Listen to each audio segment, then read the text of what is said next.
guest is Jordan Koch, and I'm so excited to bring Jordan to you tonight.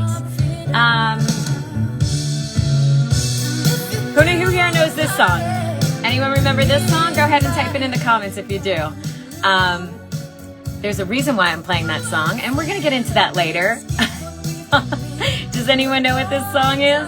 I want to say hey to everybody that's joining in live. What's up, Hunter, Tamar, Little Peep Fam, Jordan, Brady, Country Kid.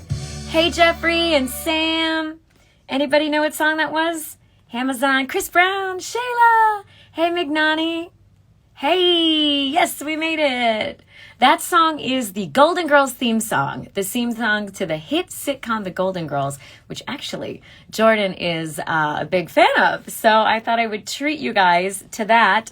Amazingly enough, I'm also a big Golden Girls fan. I was even a few years back in a live puppet reading of the Golden Girls pilot with Sock Puppet Sitcom Theater, so that was a ton of fun.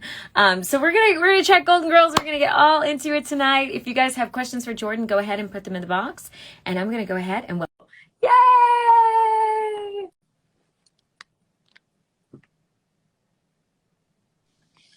Hey, Jordan. Hey. What's going on? How are you in there? Good. I logged on and that music was blasting and it was phenomenal. Yes, you're in your little box. Hello, right. Jordan. Hello. Like Brady Bunch vibe. Yeah, the Brady Bunch. Yeah, I was I love that song, and I Golden Girls is just one of the best sitcoms of all times. The greatest. So I was, just reading up that you were quite the Golden Girls fan yourself. So yes, before I need to know before it kind of hit popularity within the last like 4 years. Like, don't get me wrong, I appreciate all the new swag and there's like a Golden Girls Expo coming, I think, next year. But like, there were those of us who were fans when we had nothing except Lifetime TV reruns and box set DVDs, which nobody watches DVDs anymore. So yeah, there's always that little twinge of like, I knew about that restaurant before you even moved here. That kind of a vibe. Yeah. Although even in its initial airing, it was wildly popular. And so you still got into it when it was retro-ish. I mean, or did you watch it with your parents or something when it was? I found it in middle school of like reruns just on TV. And I've thought a lot about it recently of like, and maybe you can relate, like there was just so much stuff that you could just like come across, like cartoons and just literally anything, like personalities who are doing infomercials and so much content. Like everybody talks about how much content there is now, but it was like, yeah, but think about how like channels were just on 24 hours a day, like when we were kids, and like cable was the thing. Yeah. And like that's how I found them. It's just like clicking through, and they had like really, I mean, from a visual standpoint, they had like really hilarious visuals that when you're like clicking through, like just 3 older women dressed in like full bird outfits. And you kind of just like, as like a 7th grader, you're like, what? And then like there's a joke and some stuff went over my head. And then as I kept watching it, I was like, they're saying that, and just like little things like that. And it was just something that I like stumbled across. And then when you watch it, you're like, this is just objectively funny. The personalities are so strong and so clear, which is obviously super important. And the writing was just really good. They're just really good joke, and it's one of those things, like there's such a like, people know of the show and they're like, especially like in 8th grade, and they're like, what do you mean? Like my grandma watches that. And I was like, I don't know, makes me laugh, and still does. So yeah, it's considered one of the greatest sitcom written series of all time. It's so well written, and there's so many not to get like that deep into it, there's so many themes and so many things that they covered that from like, it was on from 85 to 92, like that was ahead of its time then, and you sort of go back and watch these. I don't believe it's ever been like remastered, and so there's still like really grainy episodes kind of on Hulu, and you go back and watch it and you're like, I don't know, I still kind of feel like in 2021 they're doing things that current shows aren't really doing, and they covered a lot of stuff, like a lot of stuff that wasn't just comedy and gags, like a lot of really deep things. But I think when you have those two polar opposites of like really funny, just great Betty White humor and then like also really impactful, hard-hitting stuff that fits within a 22-minute. When you have that range, I think that's what makes it so good. And weren't we just talking Betty White's turning 100 very soon? Yes, in January. Do you remember what date is her birthday? Oh gosh, I want to say like around the 17th. January 17th. Oh my God, spot Is that on. what? 2022. That lady will My be mom 100 years old. My mom has like those big desk calendars. She's always had them to keep track of me and my brothers and everything. And like since I was in like middle school, like she always has everyone's birthday, cousins, aunts, uncles, literally every single person, so she can send them cards and things like that. And one year, like that's where our phone was before cell phones. And one year I was like standing talking on the phone and I looked and she had like all the Golden Girls birthdays written. So like January 17th, it just says like Betty White, like 90 or what. And I was like, the Golden Girls made it onto like the family calendar. Wow. So and yeah. Betty White a birthday card, Ma? She should. She has her address. Wow. Are they pals? When I turned 16, she wrote to them and they all sent me autographs. The three of them. What? Estelle wasn't signing autographs, but yeah. Oh my gosh. So for those that are at home just listening in onto this podcast, Jordan has just lifted up a picture frame filled with headshots, promo shots of the Golden Girls. Well, I'll be honest, these are the reproductions because this was the one that used to be in my office at Nickelodeon, and the real ones are here at the house. So, but Betty's was the first one that showed up, and she actually wrote wished me a happy birthday in her little inscription. Oh my God, she's an angel. And Jim Colucci, he's an author. He wrote a fantastic book about the Golden Girls, like super in depth, that came out a couple of years ago, and he sat with all of them and really went into details to write his book. And he's seen my autographs that I have, and he confirmed that they're all in their handwriting. So no secretaries or anybody who snuck in. So apparently they're all legit, which is amazing. Woohoo! Yeah, Betty White, I was once a stand-in on a Hallmark movie that she was in, and I can confirm she was an angel. So we're so happy for Betty White and all the gifts she's given to us. Fun fact, Tamar chimed in that Quentin Tarantino guest starred in an episode as an Elvis impersonator. Did you see that episode? Yeah, he was there. George Clooney was in an episode, a really young George Clooney. Dick Van Dyke, there was another autograph. Oh, hey. Dick Van Dyke was in an episode of The Golden Girls. There were so many great guest stars. And I mean, across the board, from, like I said, from the jokes to the premises to the guest stars, even the costuming, those great 80s, like shoulder pads, like. Is it streaming? Do you know where it streams? It's on Hulu. Yeah. On Hulu, guys. Somebody had asked that in the comments. I know. Wow, I always used to keep a big stack of my, like, all the box sets.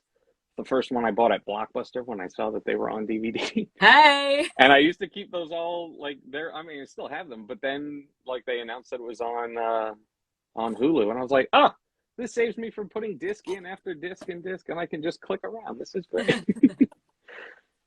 Now, where did you grow up? Back in Pennsylvania. On the East Coast. Okay. Yeah.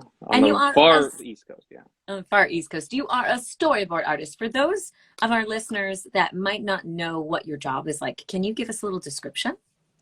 Yeah, it's drawing, it's writing, there's multiple plates that get spun kind of simultaneously. A couple of workshops, and I do a lot of, I speak to students and classes and outreach and stuff like that. And there's a lot of plates to be spun. It's kind of like a big like blueprint part of an episode for a cartoon where you're given an outline. So like on Tom and Jerry, the show that we worked on Tom and Jerry, you're given an outline which reads sort of in paragraph form, and it reads kind of just like a story. It's like Tom chases Jerry and they do blah, but there's holes.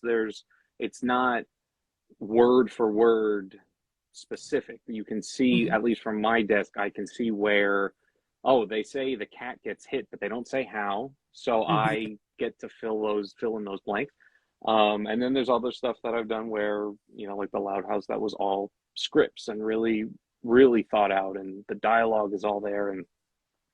But in any case, whatever, if it's outline or boards or anything like that, it comes to me as written. And then when I pass it on, and then it goes to the designers and background characters, props, and it gets cut to time as an animatic, so then you're seeing it as an actual cartoon.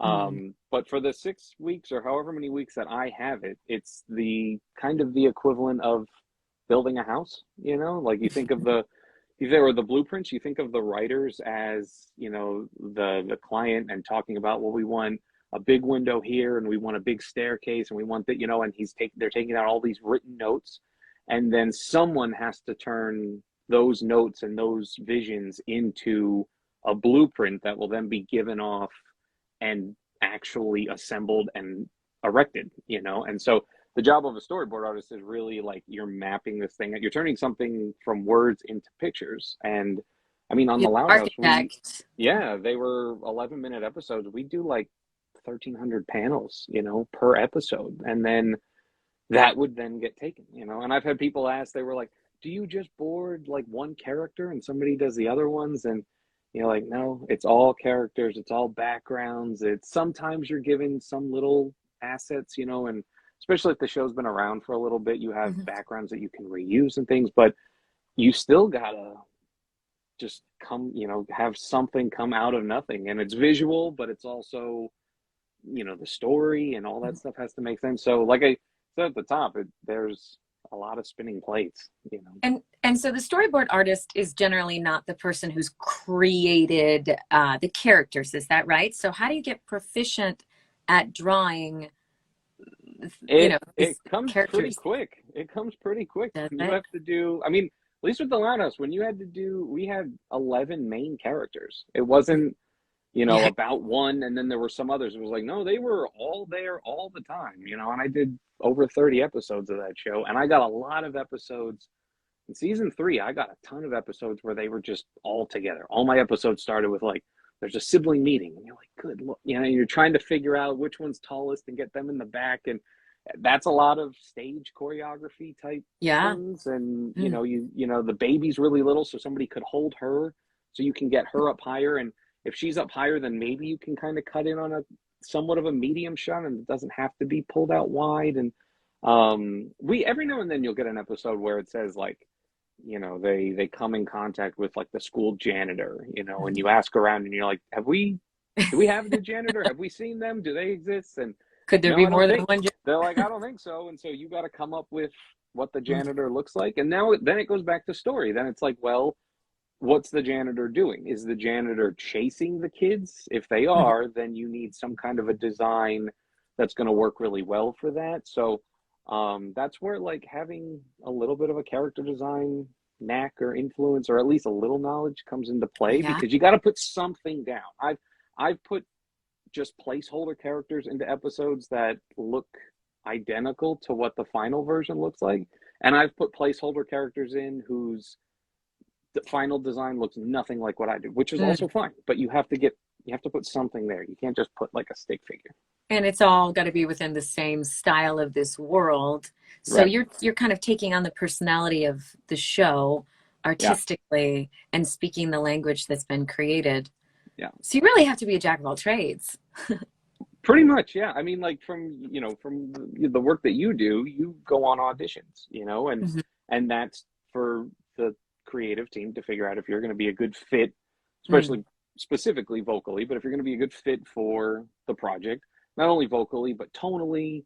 Mhm. They're also probably taking into consideration, is Alicyn somebody we want to work with, and things like that. Mm. And then on our side of the mic, on the other side, we do tests. A lot of times the studio or a show will have you do an art test. And so they'll give you a couple, if a show's looking for a board artist, they'll give you a couple pages of a script, and then you are to just board it as if it was your job, and then you send it into them, and it's the same thing. The team is looking to see, like you just said, can you match the tone? Can you fit into the world of this show? Can you pick up on the nuances? And it's harder if you're testing for a show that hasn't aired, because you Yeah. have no frame of reference.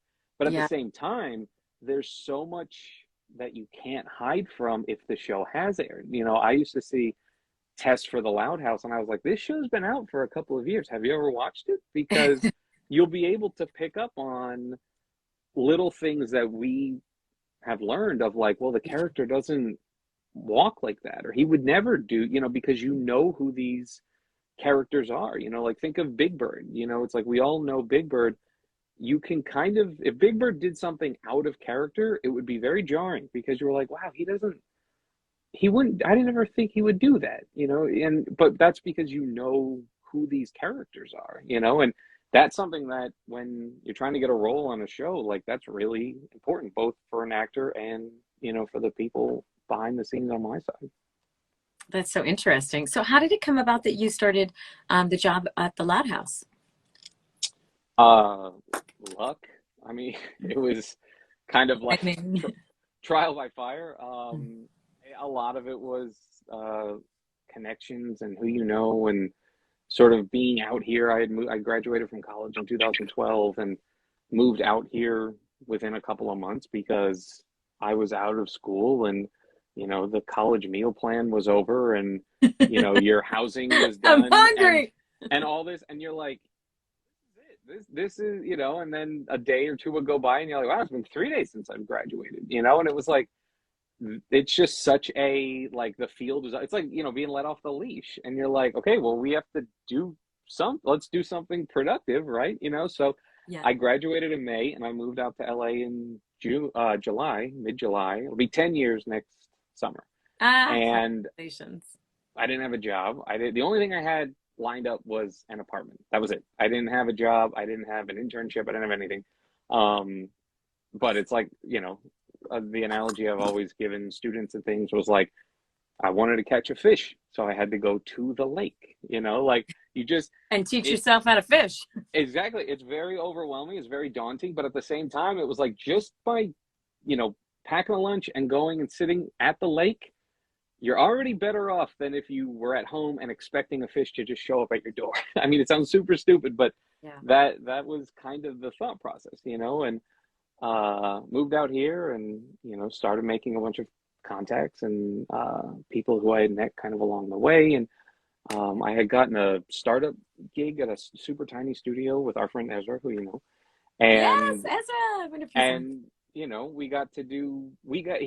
I got to draw and work in this industry, even just at a startup studio. And that, gave you obviously a lot of confidence and excitement to be out here and to be working and to have responsibility and be contributing and working with others. And then by the time the Loud House came along, the short came out. That was about like a year and a half later. The short came out. Nick greenlit it to a series. And then I had met some of the folks at Nickelodeon through another contact who were developing the show. And so I kind of already existed in the ether, if you will. And then when it was announced that it was going to series, they had to have a whole staff, they had to bring a whole bunch of people in. So they reached out and asked if I would do a test for character design, the test which I explained. And I did it and did not get the job for the character design position. And I was crushed because I was like, man, the style of this show is like so close to my own style. And I was like, I was scared because I was like, if I can't work on this show, which is like such a cozy fit, it's like a really good like sweater, a really good pair of slippers, and then somebody saying, well, you can't have it. And you're like, I have to have this. This is like the perfect, fit.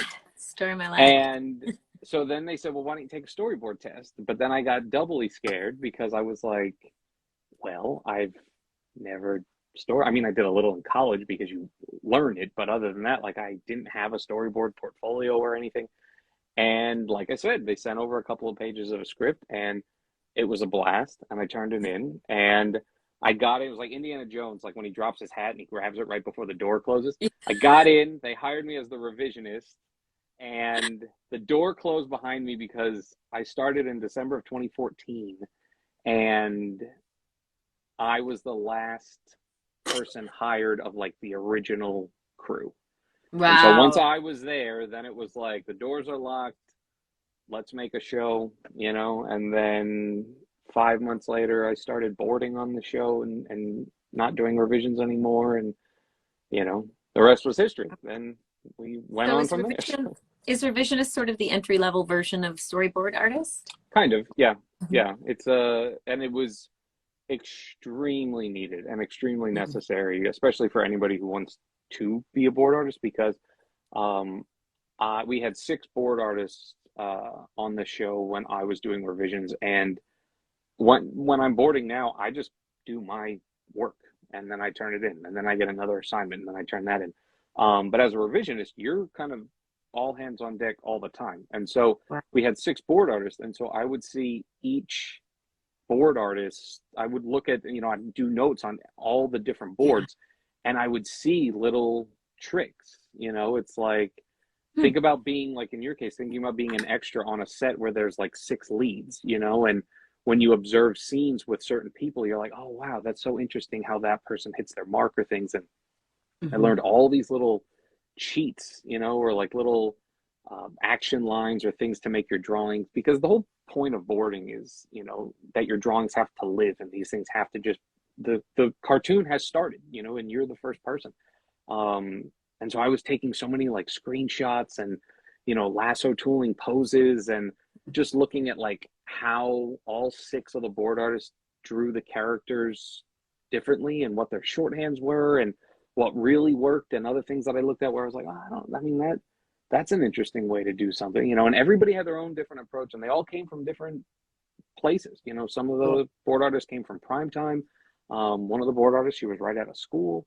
And so it was like the best 5 months of like free class, Yeah. to like learn on the job. It was completely invaluable. Wow. Yeah. And so you also have a border collie named Lincoln. I'm just wondering, I do. He uh, just turned 5. what? Okay, so Yeah. did you name him after Lincoln on the show? Lincoln I not? didn't. I didn't. He, You did my, not? I did not. A friend of mine, or my wife, she had a friend that she went to high school with, was fostering him. And my wife's from Oklahoma, and Lincoln was a foster puppy in Oklahoma. Oh, wow. And, uh, and my wife's friend will post photos of puppies that they have, that they're fostering it for the time and things. Um, and I was sitting at work. I was at Nickelodeon, and my wife texted me and just sent me this tiny little photo of like a 5-month puppy. And she was like, he needs a home and his name's Lincoln. And I was like, what are the odds? Were How you did looking that for a happen? dog?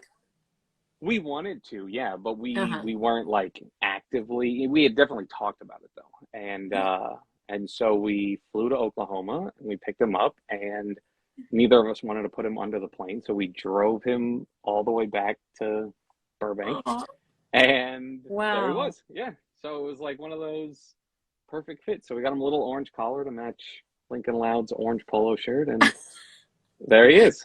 That's so amazing. It was definitely meant to be. Yeah, totally. But then Wow. I said, well, so the next, when we get another dog at some point, like, does that dog's name have to, it's like, well, this is my dog, like Samurai Jack or whatever show I'm currently working on, do I have to get two and name each of them Tom and Jerry? Like, Yeah. so we'll see what happens when another This is puppy how you comes into the manifest your picture. next show. Yeah, exactly. Yeah, what do I Be like, want to oh, be I want to work working on on when the next puppy comes along? that. Now, I know there's a running gag in Loud House where they have boy Jordan and girl Jordan. And I had heard that storyboard artist Jordan Rosado was the inspiration for girl Jordan.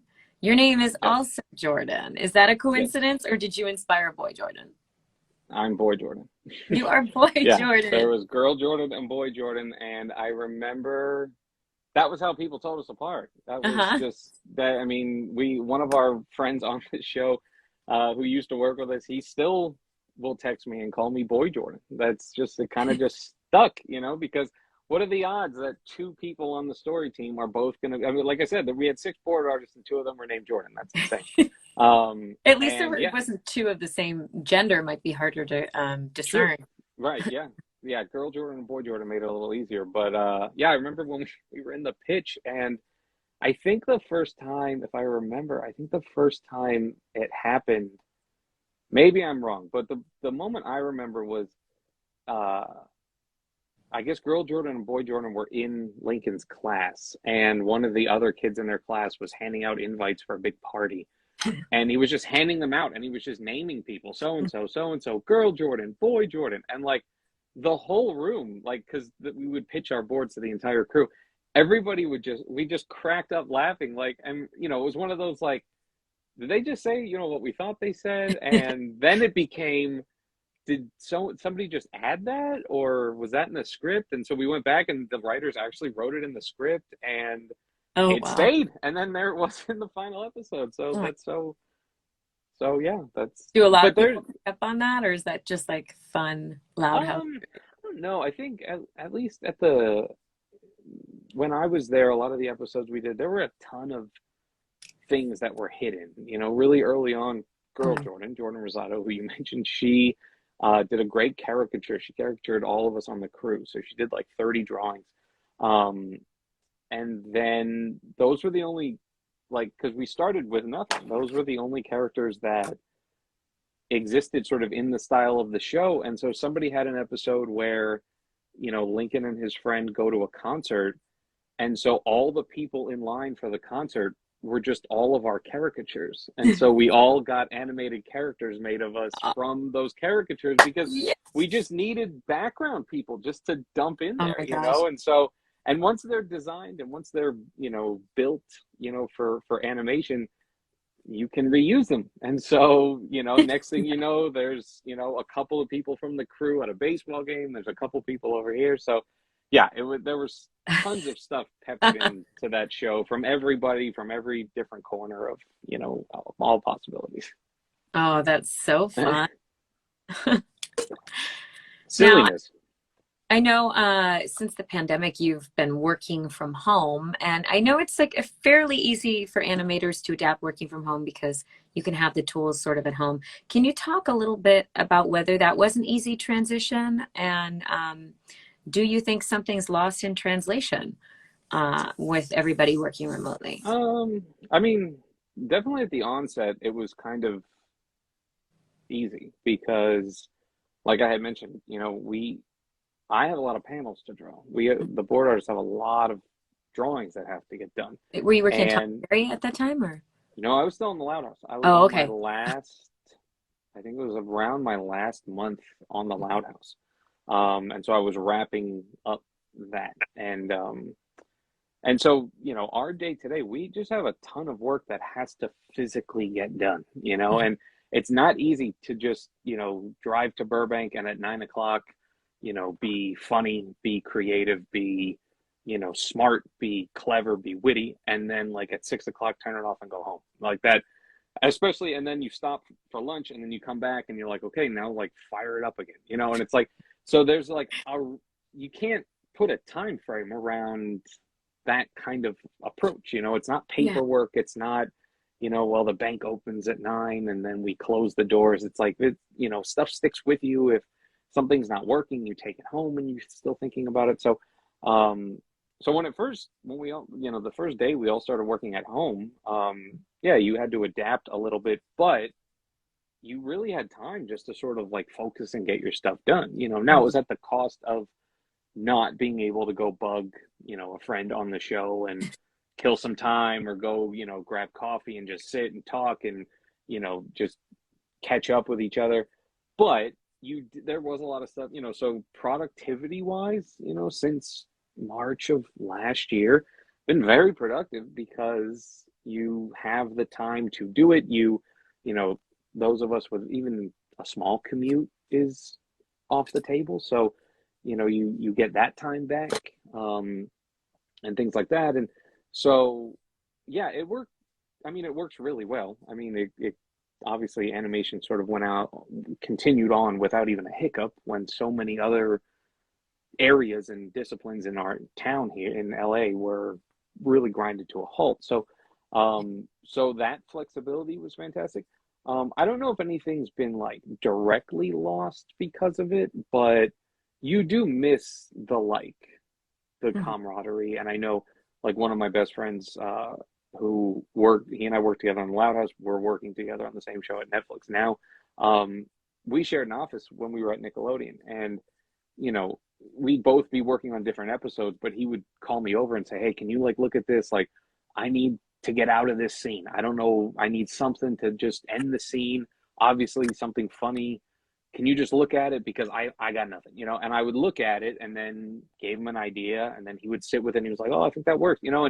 And all of a sudden, like, now you're moving on, you know? And sometimes you just need that second set of eyes, and that's not as easy if you have to like text somebody and say, hey, can we FaceTime real quick? And like, can I like, you know, show you my screen? And then I'm like trying to like scrub through my board. So those elements of it you really miss, you know? And then there's degrees of politics in the industry of, you know, did you so-and-so, you know, their show got picked up or they're short. They need somebody to pinch hit on their short for a couple, you know, it's like, there's little things like that you just hear in passing, or, you know, somebody sees you in the hallway and they're like, hey, can you come here for a sec? You know, like, so little things like that, you know, obviously certainly take a hit. So those are the things that, you know, we'll be really excited about when things start to open back up. But at the same time, the flexibility of, like I said, you know, the 9 to 6, you know, and that's the window to get everything done. And if you don't, you have to make it up some other time. And that flexibility is, you know, you can't match that. That's been fantastic to just, you know, be able to, you know, devote the time to the project, you know, and when inspiration strikes, you know, there's times where like after dinner, you know, if everybody's asleep, then I'll come back up here and I'll work on my own stuff, and, you know, and it doesn't feel as much of a job because it's not, there was the job, here's home. I don't want to go do the job again late at night. So when when those lines got blurred a little bit, it kind of gives more room for inspiration and creativity and things like that. Interesting. So what are the tools that you use as a storyboard artist? I mean, I start with, paper and like a marker, which sounds like super archaic, but especially on Tom and Jerry, like that was extremely important because there was next to no dialogue, you know, because Tom and Jerry don't talk. And it was an outline. So you read the story and then it was so visual. And not only that, but like they've been around for 80 years, you know? So it was like this, like I had no presence. I was just like, you know, it was like the tiniest little hands, like reaching up to like pass them on to their 82nd year. You know, it was the complete opposite of like being on the Loud House from day one, you know, like working with Tom and Jerry, that was like making a movie with Tom Hanks where you're like, this is so not about me. This is so about them. And, you know, so, but because it was an outline driven, you would read the outline and then you would just sit here and you're just flooded with, you know, like when you were 5 or 6 and you were watching Tom and Jerry and you were like, oh my God, like what was all the great stuff? Like, could I possibly hit Tom with an iron and like have his head like turn into a triangle, or like whatever Jerry eats, like have that shape, like his body change into that cheese wheel, you know? And it was like, yeah, what a great like opportunity. It was like getting to drive like a classic car. It was amazing, you know? So for that, you know, a lot of, like, I just, for me, like, I'll just sit down and just draw, and just, it gives me a moment to get away from my desk, from the computer screens, and I can do them outside. There was one last summer, we lost power at our house and it was like 115 degrees that day. And fortunately, I was just starting a new Tom and Jerry episode, of which I do on, you know, the first day or so, I would do them on paper and then scan all my drawings in. And I was like, well, fortunately, I don't have to be on my computer because we don't have any power, but also it's very, very hot and we don't have any air conditioning. And so I just grabbed a whole stack of paper and like an old shelf from a bookshelf and a handful of markers. I went and sat in the bathtub and just boarded the entire cartoon while sitting in cold water, because I was like, I'm at home and I'm still getting my work done and I'm not hot anymore, you know? So it worked. It really worked. So you accidentally dropped like a whole stack into the water. I was very, very nervous. I was like, as soon as like I finished one sheet, because I have little boxes on every page, as soon as I would finish one, I would gently put it very far away and then I would start over again. So, but it worked, you know? So, that's so amazing. yeah, that's I'll start with, I think maybe I can grab some here. I'll start with, these have all aired, so I guess I can share some of these. So like they would hand us like an outline. So it's just, like I said, like if you were to read this to Bodhi, it would just read like a bedtime story. You know, it's like it starts in the hotel and Tom and Jerry do this. And then I would just take like these giant sheets of just copy paper, and then, you know, I would just fill them with, you know, Yeah. all these tiny little scribbles. And really it's honestly just for me. Like it's, you know, they're not great drawings, but they at least tell me what I want to do, where so and so's go. You know, you can see in the Oh, top middle cool. something falls in that bush, and Yeah. it's honestly, like I said, it's the best and most energetic way to get for me to read something and then see it visually, you know, and that's just me and a piece of paper, like it's been since I was little, you know. And then I'll scan all of these in, and then there's a program called Storyboard Pro, which is pretty standard for the industry. On a desktop Yeah, or on my iPad? computer Desktop. here, yeah, with our Cintiq, where we draw right on the screen, and I'll scan all those drawings in, and then I'll actually build a very, I mean, you saw how rough they were. I'll build a super rough first pass um, of the episode, you know. And there's some things where I'm like, yeah, no, he's chasing him there, but that's very rough. And then there's other things where it's like, wow, that does work pretty well, just with like a really rough scribble. And then I'll go back and then I'll start to tie them down, punch them up a little bit, you know, like, but everything in those really rough scribbles, that's all the very initial thinking. That's all the, you know, I had a gag where um, Jerry's in a hamster ball and Tom kicks the ball off screen, and then Butch, the cat, gets hit with the ball.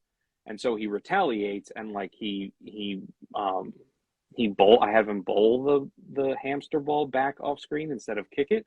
So because he bowls it, I had him do like little twinkle toes thing from the Flintstones because of Hanna-Barbera.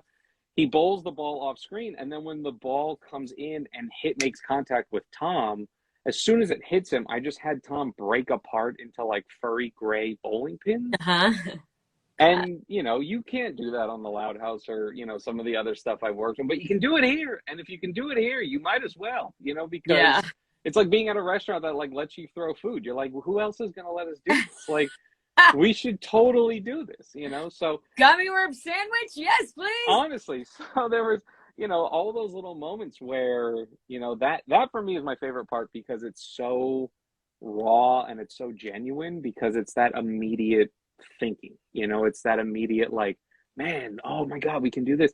And you try to not get like blindsided by the fact that you are going to have to be the one who does it later. It'd be much better if I could just do these really rough drawings and then we're going to do this and he's going to break apart and then give it to somebody and be like, no, you do the hard stuff. But I'm still the one who has to do the hard stuff. So, which, Yeah. you know, but by that point you've forgotten about it because, you know, you start to sit with these gags and things like that. And, you know, every day when I sit down, I sort of look at the pages that I'm going to be doing that day. And, you know, there's that spark of like, oh man, we get to do the bowling gag today. Like, this is going to be great, you know, and then you do it and you're like, oh, that, you know, and you're arrowing through and seeing all the panels. And in Storyboard Pro, you can scrub so you can like really see kind of it start to animate. And, you know, there's still that amazing spark that like, wow, this was nothing. This was nothing. And now we have something here, you know? You're making magic. Yeah. Magic for kids of all ages. Old, you know, there's something, but I think that's the thing. Like, it has to start with, you know, in your case, you know, you have to have a voice or something where you're like, oh, I love this. This is such a great nod for this character. This is such a great, you know, and then that comes through, you know, like the stuff that I've been doing for the last year at Netflix. Like, I'm so excited to see this stuff animated and see it come to life. And, you know, because when it left here, I was super jazzed about it, you know, and so it's kind of that like very long process of like a return where you're like, oh man, 10 months ago I boarded that. Look at that, there it is. You know, like, can you talk a little bit about what you're working on at Netflix? I think, yeah, I'm working on the new series for the Storybots franchise, the Storybots universe.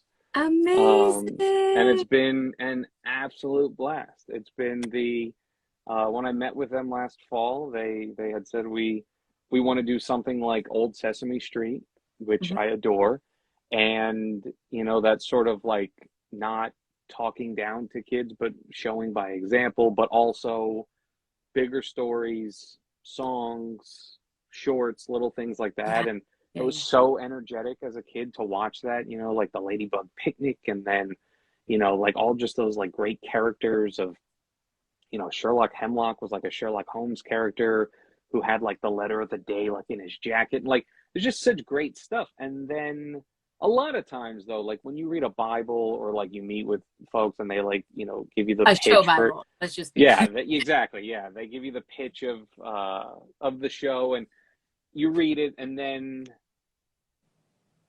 not pretty often by the time you get like into it, things have been noted. There's been other inputs and things like that, and it's still there. There's still the same concept is there, but this for this storyboard show, it's the closest. I mean, like as soon as we started, I started getting stuff to do and started to see this thing start to get sewn together. I was like, wow, there's very little room in between what you told me you wanted this to be like and what we actually made. So I'm very much in awe of how Yeah.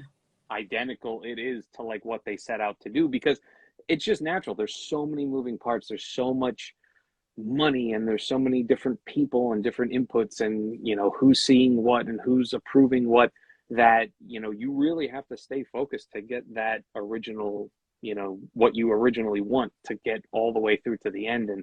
And it's here. So when it finally becomes available, I'm excited to see it, let alone excited for other people to see it. Yeah, Evan Spiridelis was one of our first guests on this show. Yeah, Like, he's amazing. He's ago. amazing. Yeah, it's so funny. I mean, yeah, just to see what they've built since the Jib Jab days. Well, Like that's the other many thing. years ago, I I was worked with them such on a Jib fan of Jab. yeah, I, I was such I a was, fan of that I was like the in body. Like they cut out my head. It was like one of my first acting gigs. I loved the Jib Jab stuff when I was in college, and like what a Yeah, full circle thing to, and like so full circle. that same approach, that same, like if it's funny, it works. If it's funny, it's in. That all of that stuff that you could just see from all that Yeah. old Jib Jab stuff, like it's in this show, which is completely for a different audience, but that's Evan and Greg are just that good. So, how much of storyboarding then are you kind of, does it feel like writing? Because especially on a Yes. board-driven show where a lot of the jokes are visual gags, you're kind of putting a lot of that in, right? Right. Well, that kind of becomes the question of how do you define writing? Is it the verb of here's a Yeah. legal pad and a pen, and I'm Mm. going to write down the list for the store, or I'm going to, or people sit down to write novels. I'm a huge Indiana Jones fan, and the screenplay, the original screenplay for Indiana Jones was written in longhand on yellow paper. And Wow. there's an old Indiana Jones bonus feature where the screenwriter holds it up, and I'm like, oh my God, it's like that thick, and it's just like, and it just says Raiders on the front and like blue pen, and you're like, imagine flipping through that. Yeah, he must just had So a yeah, that secretary that like liked to type. He must have. honestly, so that's writing. That is like the Mhm. verb writing, to write something down on paper. But like you just said, with what we do, if you're devising gags or you're creating something, um, that falls into the description of how our industry defines writing.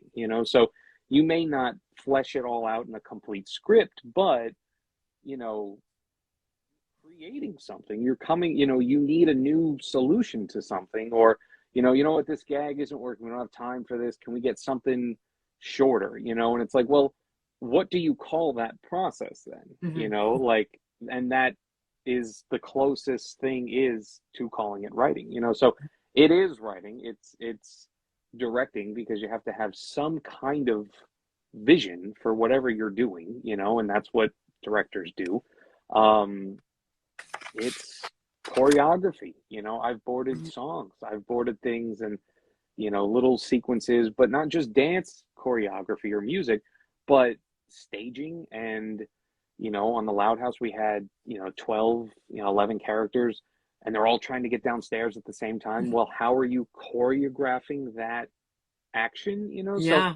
it sounds super cliche when Wow. you say it all out loud, because we never talk about each of the different things, but there's so many moving parts in relation to getting something up on its feet.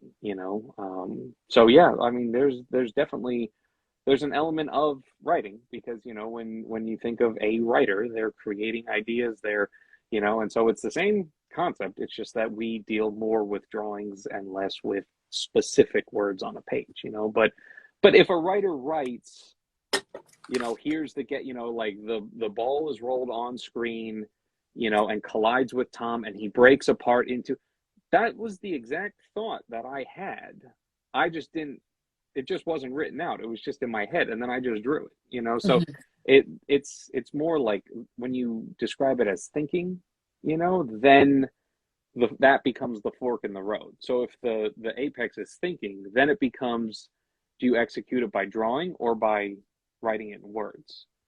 So when Mhm. you realize it like that, then you see the difference between the two, but you also understand that it starts with a concept, a thought, something that has to be solved, and then there's those of us that solve it with drawings and others that solve it with words.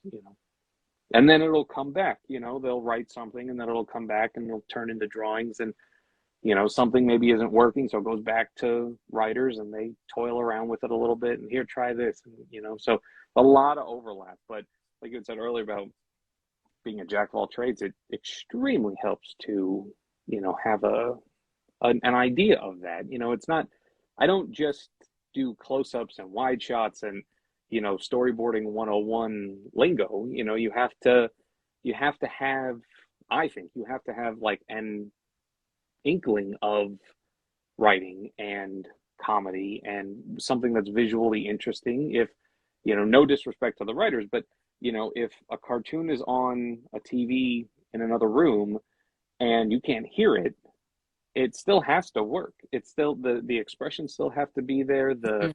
the poses still have to be there, from a creation standpoint. Like, your characters should be exciting to look at. When you think of The Simpsons, the reason they're yellow is because they would pop off the screen when people were clicking through, and they'd see these bright yellow characters and they would stop and go back to that channel. Like, all that stuff is very, interwoven into all of this. That's interesting. And so, for artists that might be aspiring storyboard artists, what advice would you give them? Personally, look at the look at the acting and the performance element of what we do, because there's so many online courses, so many YouTube tutorials, there's books, there's podcasts, there's, all kinds of stuff of, like I said, like, this is a close up, this is a wide shot, this is that, Mhm. but I'm given a script, and I have characters who have lines that have to perform those lines, and I have Mm. scenes where they're, very emotional, or you have to build to certain things, or you're going to reveal something at the end of the episode, and that's that's filmmaking, that's acting, that's performance, that's not just, oh, me scribbling in my notebook. Like, I in college, like, I found art history to be very boring. It's just a bunch of gorgeous paintings, but just made by very, very long departed people. And it was just a fat matter of, like, memorizing paintings, names, dates, Mm. Gothic period, Renaissance, and it wasn't something that interested me. And Or, and on paper, I'm an artist by, and that should be interesting to me, or going to museums should be interesting to me. But I was much more interested in watching, like, I Love Lucy and the Golden Girls, and seeing these characters and these personalities, and the scene with Lucy and the chocolates, and it's like, it's just so well done. It's just funny. It's funny. It's a funny concept. It's funny how it's acted out. It's absurd, the timing of it, and all of this kind of stuff. And I love that stuff. I love, like, really just observing people and, oh my gosh, this is so great. Like we need to use this, and things like that. And I love that element of it. And I know that there's a lot of board artists and folks, in the industry who are obsessed with just the art side of things. And it's not that I'm not, but Yeah. I really do pull from like a lot of, the performance, and you've got to give something there for the audience to relate to, because different from live action, I'm not on the screen, so I have to make it all come through with characters, and from a board position, they're going to be animated by somebody else. And so I got to pack my boards full of the expressions that I want, the poses I want, and the clearer and the stronger they are, the better chance you have at that coming through the animation at the very end of it. So yeah, I would personally recommend, because there's going to be plenty of people that recommend, studying the classic films and things like that, and that's all super important. But don't discount the importance of comedy in cartoons, which sometimes gets lost. But it's like, no, like you have to figure out, like, how do you tell a joke? How does the punchline? How do you set things up? So did you ever study comedy techniques, or I mean, I had a really bad art teacher in high school who I just didn't like, and she was not very nice. She was very rude. And her art class it was just kind of like an introduction to watercolors, an introduction to this, and there was nothing there. There was no substance there, And so freshman year of high school, I just like switched focus to the theater, and I did plays and musicals all through high school. And when I think back to high school and somebody said, "What did you do?" It was 100% theater. I had art classes, and I taught myself Photoshop when I was in high school, and I've always drawn and done things like that. But high school for me was 100% about the theater, and what it did was it gave me material to work with and work from, which is what I do on a day-to-day basis now. It put me in front of an audience, a live audience, getting their reactions and things like that. You're dealing with sets, you're working with others. So when I start to break down everything that I learned by being involved with theater, it's surprisingly very similar to a lot of the stuff that I do now. So I pulled from that, and then just observation, just a lot of observing, and how do people carry themselves? What makes somebody, stand out? Is it like their hairstyle? Is it a mustache? Is it, I was just in my brother got married this weekend, so I flew for the first time during the pandemic, since the pandemic started, and it's the first time I was in an airport since last February. And there's so much people watching. It's somebody who I saw a guy who had a shirt, tie, a suit, matching pants, but he was extremely disheveled. And then there was somebody else who just had it was a red eye. They had just had sweatpants and a neck pillow. And I was like, how is it possible that the person wearing sweats with a neck pillow and like noise canceling headphones looks more together than somebody who's wearing like a three-piece suit? And I love figuring those things out, where it's like, what's that person have going on that they have a suit and a tie on at midnight, but they look not so great. And like because an unexpected layover. Because we're so trained to see, well, suit and tie, that means professionalism, and that means but it was very not much that. So it's those little things. It's why people are encouraged to sketch at coffee shops, and but it's assigning traits or characters, and you start to think, where you're like, I wonder where he came from. Like, is he late? Did he not show up on time? I mean, he made the flight, but and it's like, I love sort of falling down that rabbit hole of trying to figure people out when I've never met them. I'll never see that guy again, things like that. So I think that has such an impact on not only my boarding work, but a lot of the stuff, the characters that I just post on Instagram. And it's assigning personality. It's getting in the head of characters, not just here's how to draw SpongeBob, so now you can draw him on the show. It's like, no, you really got to know SpongeBob. This is the kind of character he is. This is what he sets out to do every day. He's got a job, he's got a pet, he's got responsibilities, he's got a best friend, he's got an annoying neighbor. It's like, it's so much more than just, like talking about the Loud House. Lincoln is a very easy character to draw, but he's not not everybody gets him, like you still have to figure out who he is, where does he fit, what makes him different than Hey Arnold or any of the other characters who are kind of like, kids who are around 10 years old who have been in cartoons. He's not the first, he won't be the last, but what makes him stand out? What makes him unique, And I love that stuff. That's like doing a crossword puzzle for me. That's like the most fun in the world, is like getting and playing with personalities and all that stuff. So Now, it seems like in this day and age, social media and being able to share your work are so instrumental for artists starting out. What are the do's and don'ts for artists posting their work online and hoping that it leads to getting noticed or getting hired? I don't know if there's any don'ts. I would say like a big don't is don't assume. Don't assume, oh, I have 100,000 followers, and that means I should have like everything that it's like that's non-transferable. I know artists who are unbelievable Mhm. and they maybe have 1,000 followers. None of it matters. It doesn't matter. Like numbers don't matter. It's all just, like that. So don't assume because you're posting three things. I'm posting 3 drawings a day. Like, how have I not gotten hired yet? And you're like, well, it's not about how often do you post. What are you posting? If somebody posts a really not a well thought out drawing, but just like a page of cafe sketches, if they post once a week, but those drawings are really strong, that's better than posting 3 times a day and just having next to no substance to your drawings there. So Mhm. but at the same time, I mean, social media is great because it puts you in the pockets of people who are looking for artists. Or when we started on the Loud House, a lot of our crew it was their first show.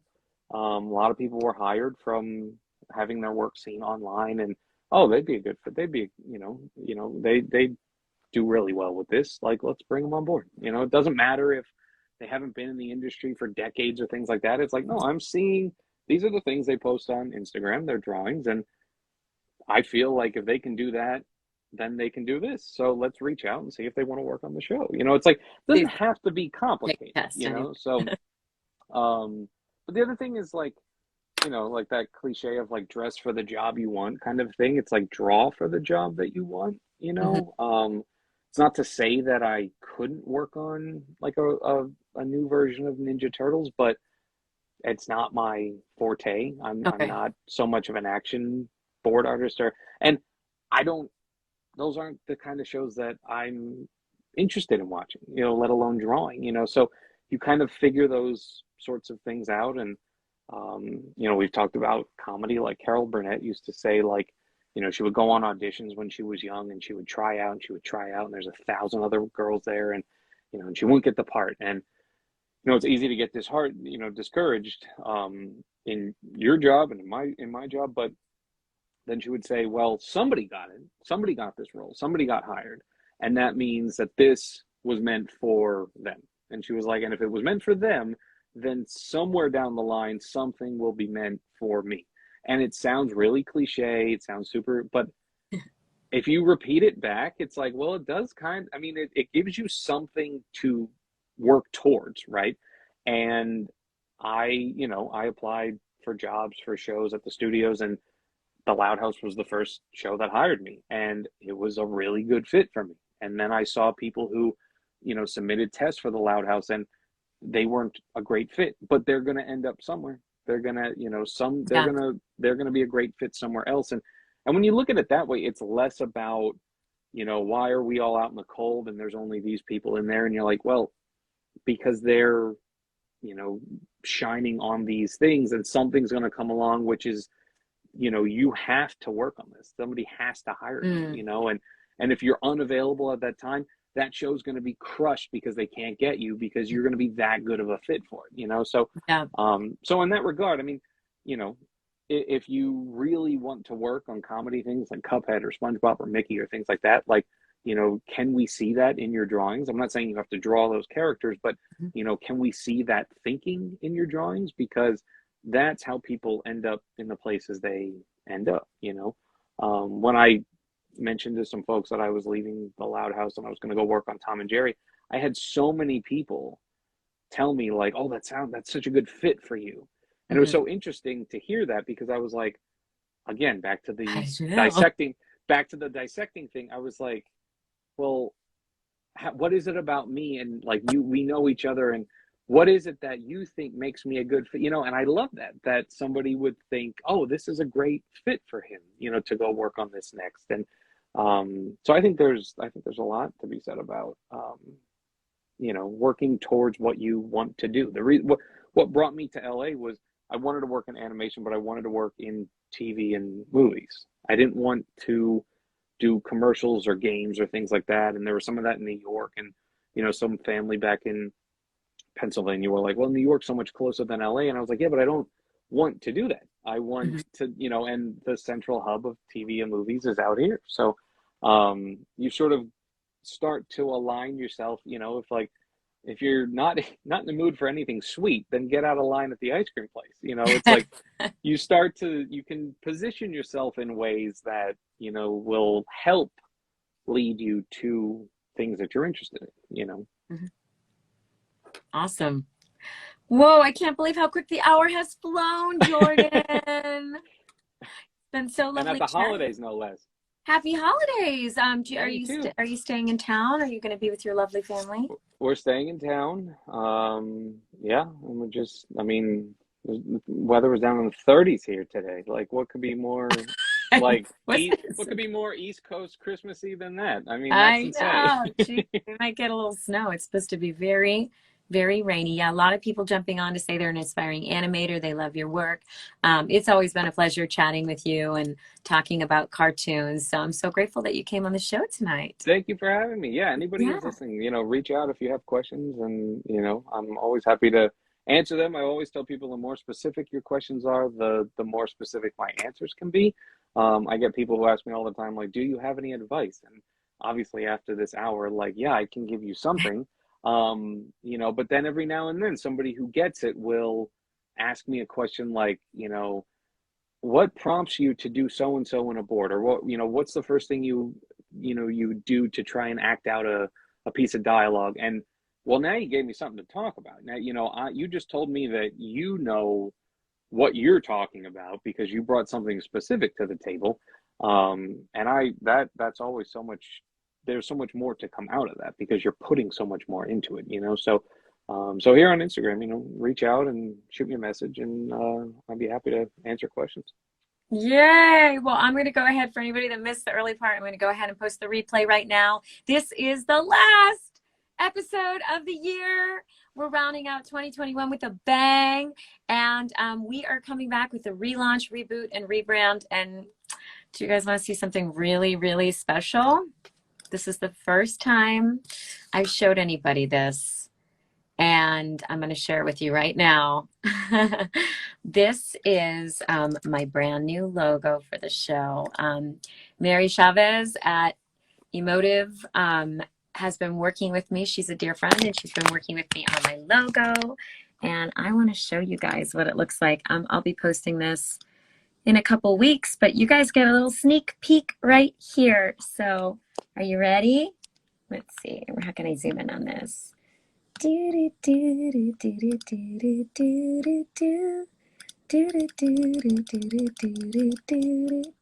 That's your hold music. Okay, ready? Here it is. Beautiful. How exciting. I love it. Amazing. Yeah, so along with the rebrand is going to be, we're going to be changing platforms and live streaming. We're going to be pre-taping and then live streaming the replays on YouTube and Facebook and maybe Twitch, we'll see. So it's going to be able to reach a broader audience and not just the limited capacity for Instagram, which is more short form video. So I'm really excited about this and have a lot of fun things in store. So if you're not already following me, it'd be great. If you want to see more, we have 12 guests lined up for season 1 and some really amazing people, from voice actors to writers and other storyboard artists, a couple show creators, and a casting director. So definitely make sure that you tune in. And thanks again, Jordan. It was so great chatting with you. Thanks, Alicyn. Your face has been like years, so thanks for doing this. Of course, absolutely. Thanks for having me. Okay. See you guys soon. Bye.